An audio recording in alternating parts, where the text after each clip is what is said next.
Which is better, the Tamron 35-150 or the Samyang 35-150? Find out in this video. Plus, each of them have a bit of a flaw in them, both different. And I'm gonna talk about those as well because one is really, really crucial and one is kind of just an annoying thing.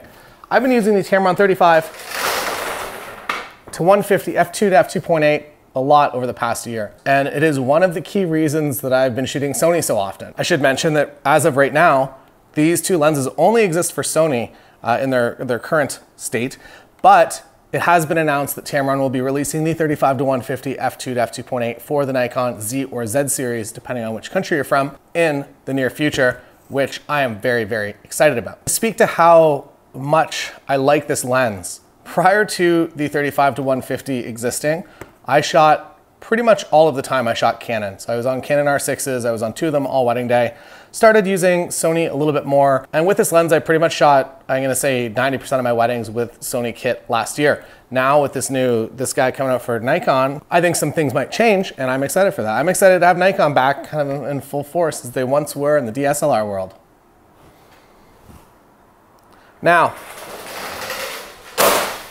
the Tamron 35-150 versus the Samyang 35-150. Spoilers, we'll just get right to it. Right to the conclusion. It's like a Matt Johnson video. I really respect that Matt Johnson is just like, here's the conclusion. Please watch the rest of the video because otherwise YouTube shows this video to no one.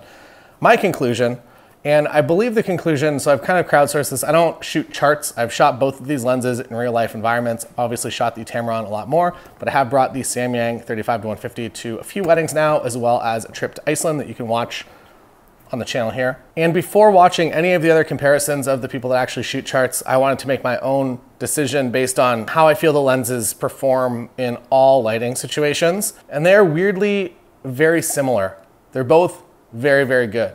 They're both good at 35, they're both good at 150 and everywhere in between. Where they differ a little bit is the Tamron is just a tiny bit, you probably can't even see it. It's a tiny bit smaller and it weighs a tiny bit less.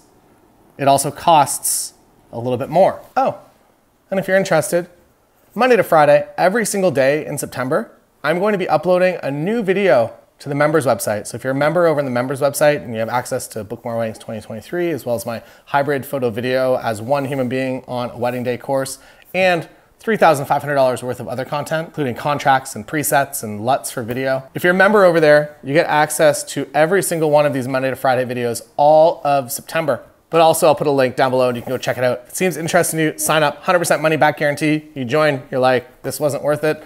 Send me an email, let me know. My email is right here and I'll send your money back to the lenses. You can also get additional, if you want to shoot these on tripods. It's obviously a very front heavy. If you're tripoding with your camera, it's gonna warp your lens mount. You can get the tripod collar for these. I kind of hacked one together for this Samyang when I was in Iceland, but now or soon you'll be able to get an official collar for this lens to make it easy to use on a tripod. So optically, pretty much matched. Tamron a little bit smaller, but more expensive. I do appreciate smaller things, so I don't know if it's enough of a difference to spend the additional money. I honestly wish, or maybe this is the reason, so I believe the way that it kind of goes is that Sony would have to basically allow Tamron and Samyang to build these lenses, and they'd have to lease the lens mount, and they'd have to get approval on the product that they'd be building. And I would love to see this. And I'm guessing one of the stipulations was to make it so large was that they probably couldn't do a 2.8. If you build a 35-150 f2.8, all of a sudden no one is buying any other Sony lenses and it's a real problem for the brand. So I'm hopeful that maybe in the future we will get a 35-150 and maybe that ends up meaning that it's from Sony. And as you know, Sony will kind of nerf other lenses. Maybe you can't shoot out the full FPS of the camera for some reason, or the autofocus just won't work quite as well as it would with Sony native glass. And that all does come down to the fact that Sony wants to sell you more of their lenses because they're just as much a lens company as they are a camera company. So optically, I'm gonna call it a straight tie. Autofocus performance in photo and video, I feel no differences in real life. Now, the two issues. We'll start with the annoying issue and then we'll get into the real problem issue. So here you are, you're shooting a lens. Also this issue becomes even more annoying if you are using a filter on the front of your lens. But if you're just, you have your camera out, the lens just extends like that. And that's a bit of a bummer.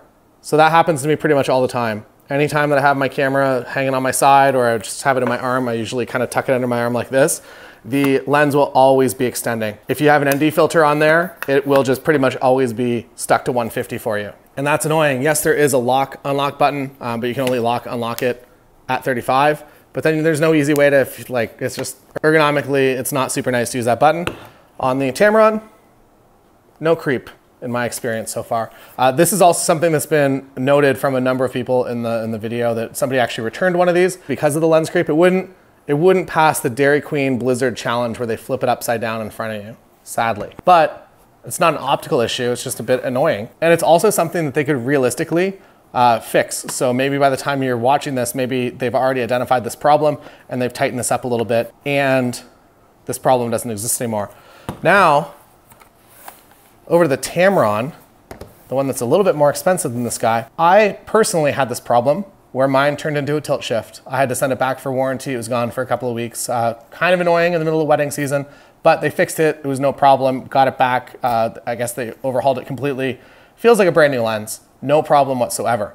I've seen other YouTube reviewers suffer from either the exact same problem or something similar. I didn't really see the files to be able to diagnose it, but there were definitely some errors going on in corners and in trees where things were just actually proper blurry. And same deal, sent the lens back to Tamron. Tamron fixed it, sent it back to them. So something to be aware of. The Samyang lens, maybe it's gonna suffer from something similar, but it's so new that maybe it hasn't started to experience that. I don't know. I'm not here to speculate about that. It's the first time I've ever had a lens turn into a tilt shift.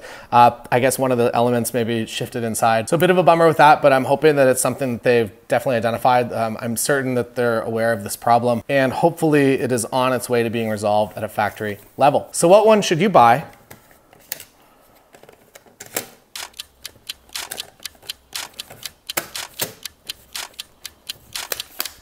So what one should you buy? Should you spend the extra money to save a little bit of size and a tiny bit of weight in your camera bag? Or will you be happy with this guy? I'm gonna probably be leaning Samyang right now. Don't forget, if you want those daily videos, Monday to Friday, every single day in September, hop on over to the members website and you'll get them all. 100% money back guarantee. You join, it's not for you. Let me know. Email is right here and I'll send your money back. But I literally guarantee that you're gonna enjoy your money back. See you over there.